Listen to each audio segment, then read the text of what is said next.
안녕하세요, 여러분. 백영기 목사입니다. 오늘 3장 9절에서부터 26절까지 살펴보겠습니다. 3장 9절에서부터 26절까지. 3장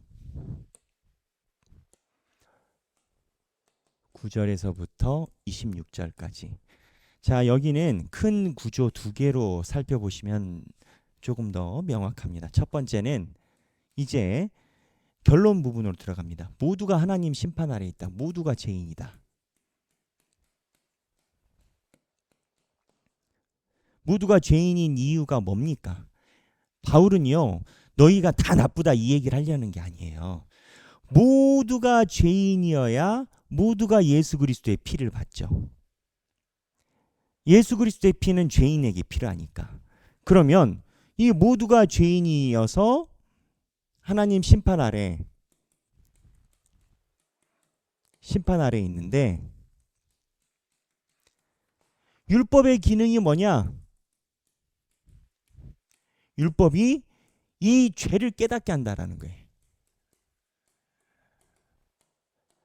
그러니까 시내산에 주신 율법이 예수님이 다 깨끗하게 한다고 해서 의미가 없는 게 아니고, 예전에 폐기되는 게 아니고, 십계명이 있어서 사람들이 내가 죄인이구나.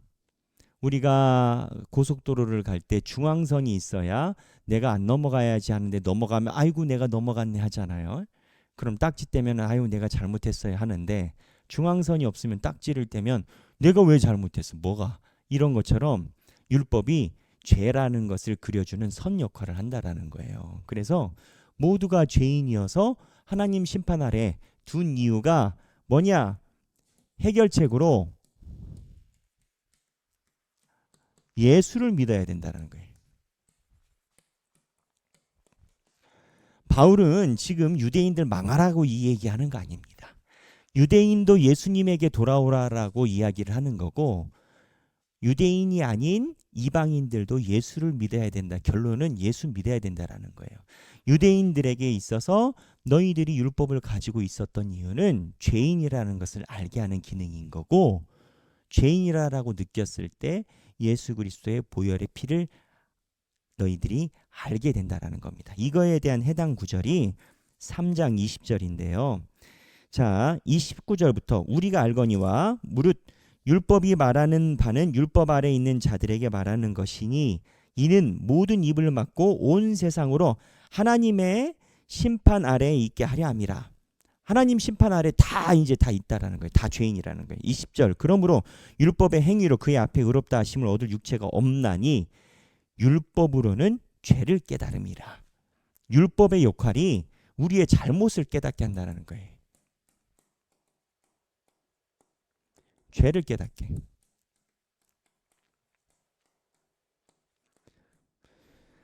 이게 우리가 말씀 보는 이유입니다.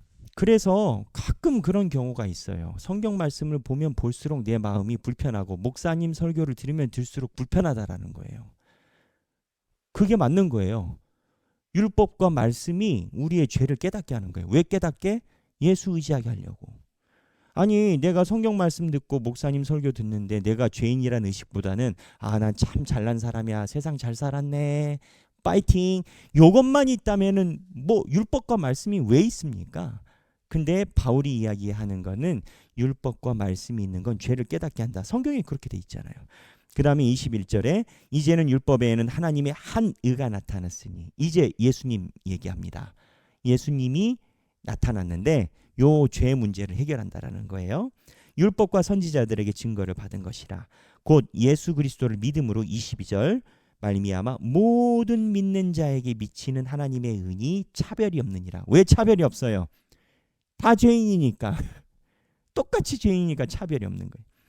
23절에 모든 사람이 죄를 범하였음에 하나님의 영광에 이르지 못하더니, 모든 사람이 죄를 범하였음에 하나님의 영광에 이르지 못하더니 그리스도 예수 안에 있는 속량으로 말미암아 하나님의 은혜로 값없이 의롭다 하심을 얻은 자 되었느니라.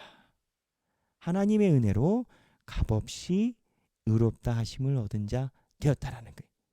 그리스도 예수 안에 있는 속량으로 말미암아 하나님의 은혜로 값없이 의롭다 얻은 자를 되었고 25절에 이 예수를 하나님이 그의 피로써 믿음으로 말미암아 화목 제물로 세우셨으니 이 죄를 해결하기 위해서 예수님을 제물로 죄를 깨끗하기 위해서 이거는 히브리서에 잘 나옵니다. 이는 하나님께서 길이 참으시는 중에 자 여기 보세요. 하나님이 죄를 없이 하는 방법입니다. 죄를 지은 죄를 간과하심으로. 간과가 뭡니까? 지나가심으로. 예수님의 보혈의 피가 있어서 우리의 죄를 지나가시는 거예요. 이래서 6월절에 예수님이 죽으신 겁니다.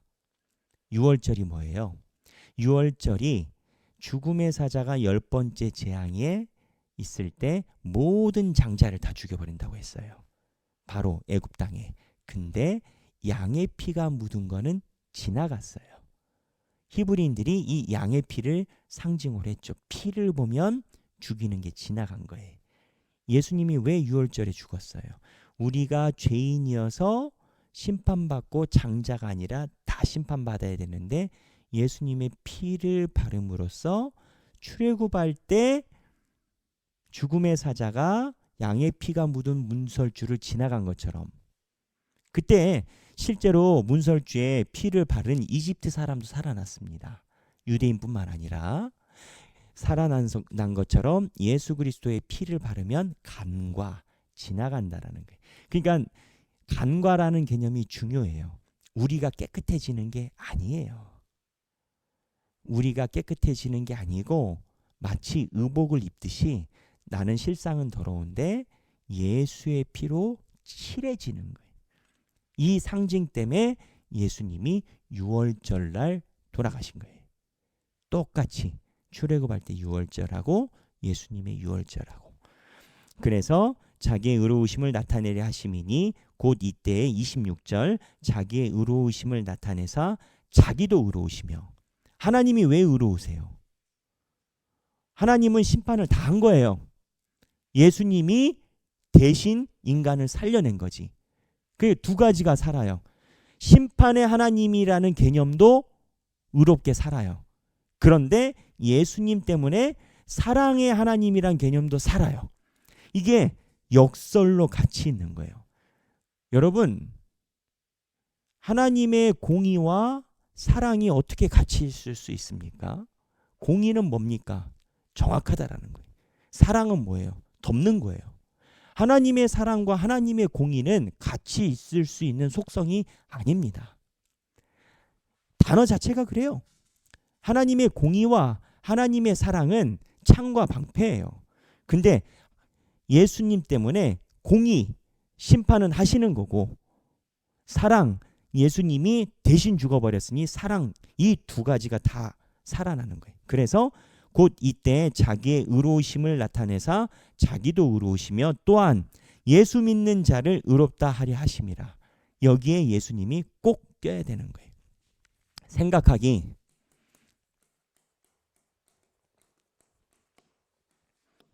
자, 여러분 생각하기. 내 삶의 역설이 뭔지 한번 생각해 보십시다. 지금 이 상황이 역설입니다. 내가 죄인이라고 완벽하게 알수록 예수 그리스도의 피가 그만큼 깊어집니다. 내가 이만큼 죄인이라고 생각을 하면 예수님의 피를 발라도 이만큼만 발라져요. 근데 내가 이만큼 죄인이라고 생각하면 이만큼 예수 그리스도의 피가 발라져요. 그러니까 내가 잘못했네라고 회개를 많이 하는 사람이 하나님의 은혜를 더 많이 받는 거예요. 이게 역설인 거예요.